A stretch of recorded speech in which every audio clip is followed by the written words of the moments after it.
Hi, this is Martin Drummond. It's Saturday, May 25th, 2019. And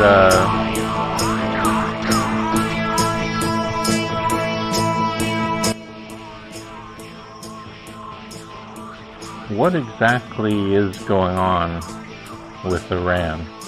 I mean, we're getting ready to plunge basically the whole world into war in an attempt to complete this mad plan by PNAC.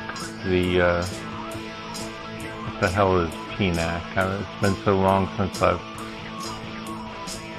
dealt with it that I can't even remember what it stands for. Project for a New American Century.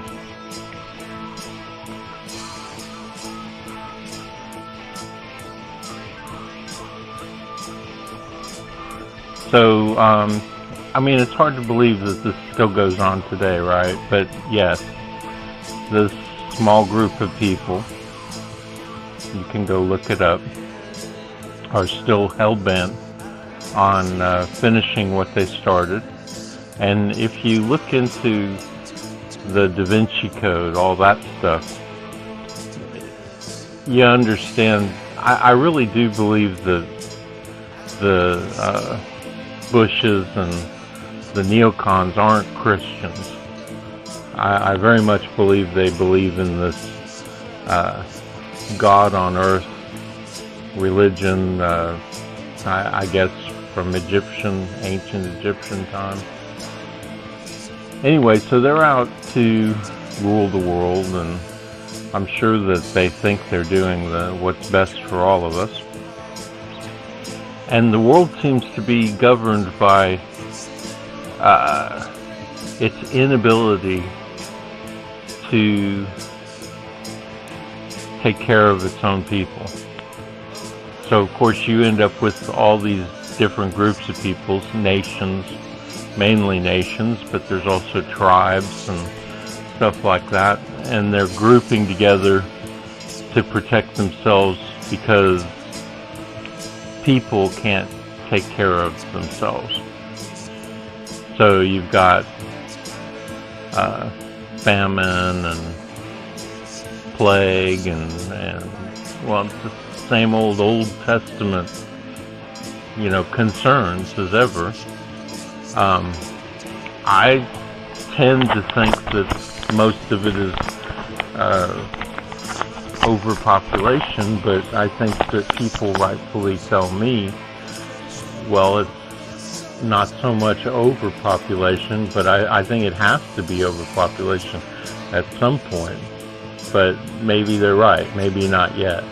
My philosophy teacher would say, well, if we're overpopulated, why can you fly across East Texas for hours and never see a human soul? Well, that doesn't really, that's kind of a simple way of looking at it, right? Because, so what he's saying is we're not at that point yet, and I can understand what he's saying, and that he's saying that it's our ability to take care of the people we've got. You could have 10 people on the planet, but if they couldn't, between them, figure out how to produce enough food and forward technology, to make people healthy, healthcare and all that stuff, then the fact that there's only 10 people on the earth maybe would be part of the problem, right? So somewhere in there you got to achieve some kind of balance. So that's an aspect of what I'm talking about right now. But mainly what I'm talking about here is what's going on with us, and it seems like we're getting ready to go back and make the same mistake we made before with the Shah of Iran, Mossadegh, knocking off. Now in this case, back then we knocked off if you don't know anything about Iran, we knocked off a democratically elected leader. And what do we end up with 50 years later? We end up with a religious oligarchy, a fundamentalist. Now, this thing with Muslims has been going on for a long time, and I think we over-dramatize the idea that fundamentalists, and I'll tell you, Christian fundamentalists are exactly the same as Muslim fundamentalists, except for they speak two different languages. But if you speak to Muslim fundamentalists who speak English, you'll find out that they're very much like Christian fundamentalists. And yeah, that's a problem, but it's not an insurmountable problem. This is me in Houston, going to University of St. Thomas, and this is my best friend. That's Mirza Assad Beg. And he's, to this day, I'd say he's still a Muslim fundamentalist. But we used to trip, we used to get drunk, we had a band, a rock band, and Mirza was no different, even if he was a Muslim fundamentalist, he was no different from any of my friends. And he was one of the best friends I've ever had. So, we were able to get past that. I mean, he never really talked about it much, and when he did, he didn't push it beyond the point, or even get close to, crossing that line where you push your religion. And he wasn't pushing his religion. What he was doing was he was talking about the destruction of Israel. Because basically, Muslims like him, well, people who live in the Middle East, are just up to their eyeballs with, they're tired of Israel and having to deal with Israel. I wouldn't even say that they, feel the same way as Palestinians do. Palestinians have a legitimate beef, right? I mean, Palestinians were kicked off their land. And I'm just going to touch on that real quick because I was going to do another piece on it, but I'm just going to toss it in here because it's all kind of part of the same thing. And that's that you can't look at the Palestinian problem and Muslim versus Christian and all that without accepting the fact that Hamas, Gazans, the people of Gaza, that they're right. I mean, I'm not saying that, we just kick all the Jews out of Israel or all the Israelis or Zionists out of Israel or try to blow them up or whatever. I'm not saying that. But what I am saying is that if you're going to ever deal with the situation, you're going to have to deal with it in terms of the fact that Hamas and the Palestinians are right, that they were illegally kicked off their land. Now, if you listen to me at all, and I've got my Facebook group,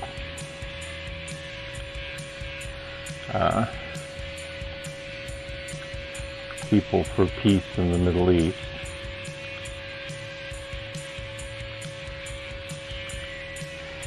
And I've made it real clear what I think the only solution is.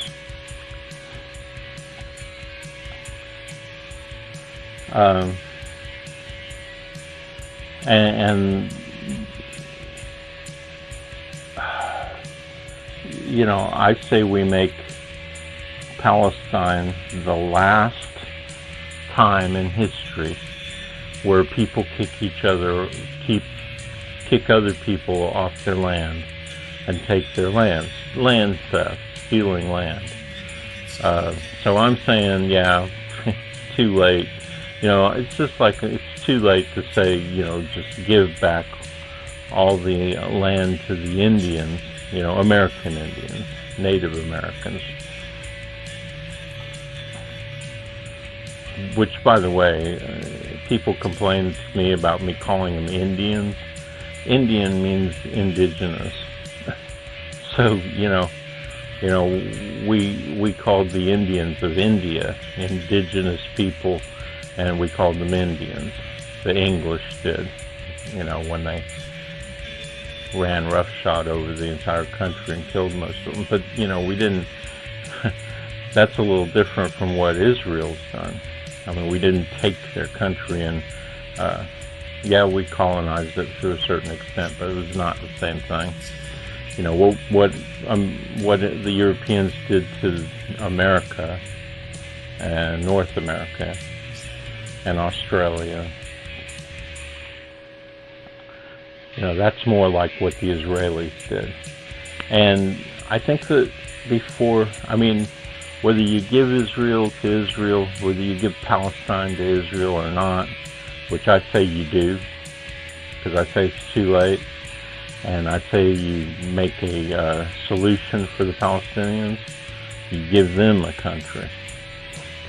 Whether it's part of the Sinai, the same size as Israel, or I really believe that they should get, I think that we should, always try and kill several birds with one stone.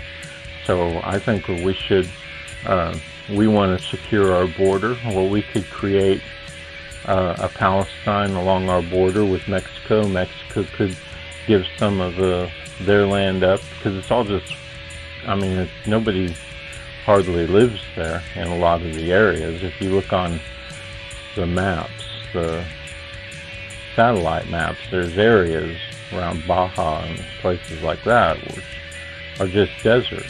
But you invest billions of dollars. So we take all the money we give to Israel, give it to the Palestinians, give them a piece of land the same size of Israel, and develop it. You're turning the desert into not desert anymore. You give all the Palestinians jobs, border protection, you're protecting the border. There's all kinds of, everybody's going to argue with me about all these points, and fortunately I don't have to argue with you because it's my show and I'm doing all the talking. But what I am saying that is not arguable is that there are solutions, and you can take a bad situation and turn it around and have one problem solve another problem, And no, I'm not saying that you gotta do what I'm saying, but there are solutions out there. Now, in the meantime, we're still stuck with this.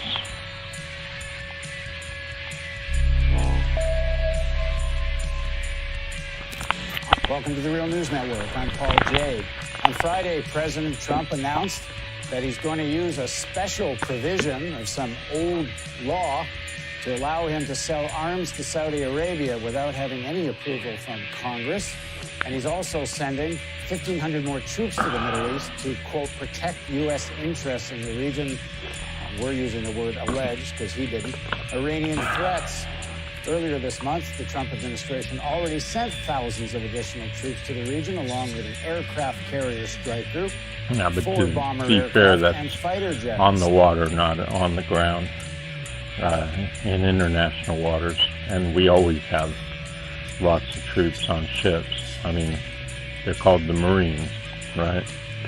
Anyway, but what does concern me about this is, if he's sending these special teams in, which would be like Jesse Ventura type, Navy SEAL types, those kind, and notoriously good at creating ill will. All right? Our military is about that, creating ill will. And that's what they'll do. Trump's about to try and show everybody what an asshole he can be. So and you know, it's not all his fault. Trump is definitely kissing neocon ass, these same people, because they got all the money. They own the banks, they own the black market, whether it's drugs or whatever. They own everything, and they own the country, because the country is a capitalist system, and they own the capitalist system, the one that nobody knows about, which has an infinite amount of money. They can produce as much money as they need for anything they want, whether it's owning our media to whatever. You know, they pay everybody's salaries. They hire and fire. They do everything. And you talk about, the President Obama improved the economy. No. The rich people, they do it. And they decide. And they decide how they want to use that power to influence people. Along with whether it's macro or micro. Macro is, you know, at the larger level, and micro is, you know, you pay the guy who cleans cars in the car dealership, and you control his mind in the same way, with money, you know. So,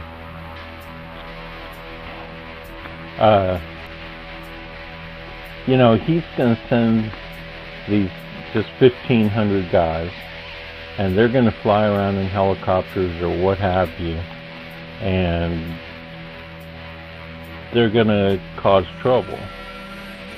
They're going to kill people. They're going to murder people is really what it comes down to. And, you know, all this segment, I got started on it because of a what the fuck moment, and that's this. I came across this. Iran is building a new crossing on Syria-Iraq border for smuggling weapons and oil. And I have no idea who came up with this and who's promoting this idea, and I'm not sure how it can be considered smuggling. I don't believe that the Syrian government is legitimate, so in that way it could be smuggling. But basically they're going to be moving oil and supposedly weapons. I would love to be able to try to understand exactly. I mean, countries move weapons. Iran helps Syria, Bashir al-Assad, the beast. Bashir the beast Bashir, I call him, like the beast Raban from Dune, because that's what's going on there. I mean, and anybody who says the government of Syria is legit is out of their mind. That being said, I don't promote Americans being there or anything. Quite often with this, you get more information out of the comments than you do. See, that's the first thing I see in Mizrach. Says, why smuggling, not transporting? It's allowed for Iran to bring weapons into Syria. They are partners, but yes, I can clearly see the empty field is only used for weapons and oil. Empty fields are always for weapons and oil, irony. So you get some ideas of what's going on, and you're welcome to go. Here's the, it's Syria live map, and it's down here in the corner next to Iraq, which is where we supposedly defeated IS, Islamic State, which we never will, because there's hundreds of millions of them. which brings me back to this. It's not impossible to bridge the gap. You know, we did it for a little while in Houston, me and Assad.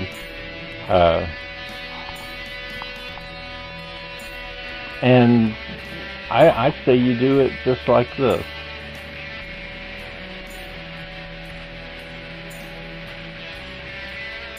Remember a little while ago when you said that if I wanted, I could like leave Earth and wander the infinite cosmos to figure out who I am, and that nobody would ever know I'd left because you could replace me with a clone? Am I the clone? Sorry, what? Am I the clone? Did the real me choose to leave, and I only think I chose to stay because that's what I need to think because I'm the replacement, Beth? No. Okay. And one more thing. If I were a clone, would you tell me? Beth, you know, when smart people get happy, they stop recognizing themselves. And you are very smart because you're very much my daughter. Oh, God. You're right. I'm sorry. Thank you, Dad. All good? Totally. I'm fine now. And just to be sure, you're not pretending to be convinced you're real because you're actually convinced you're a clone. You're now terrified that becoming self-aware would mean I'd have to terminate you. No. Okay, glad I could help. See you soon.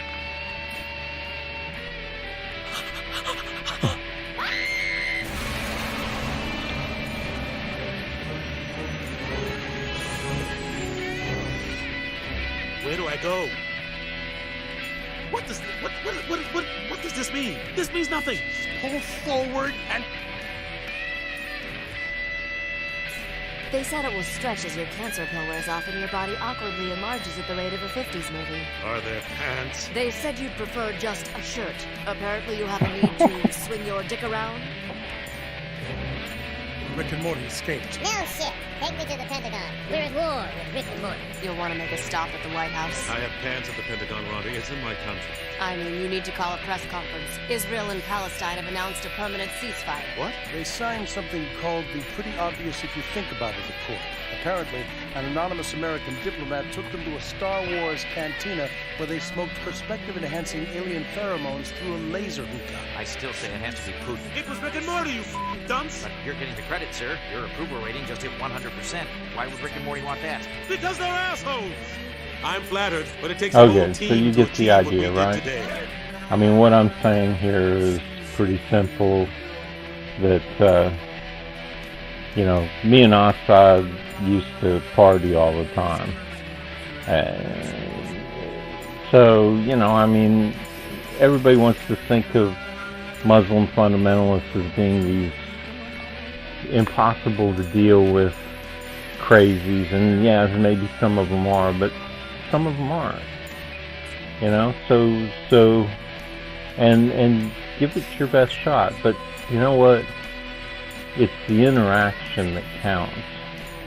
And it's the lack of interaction, that really causes the problem.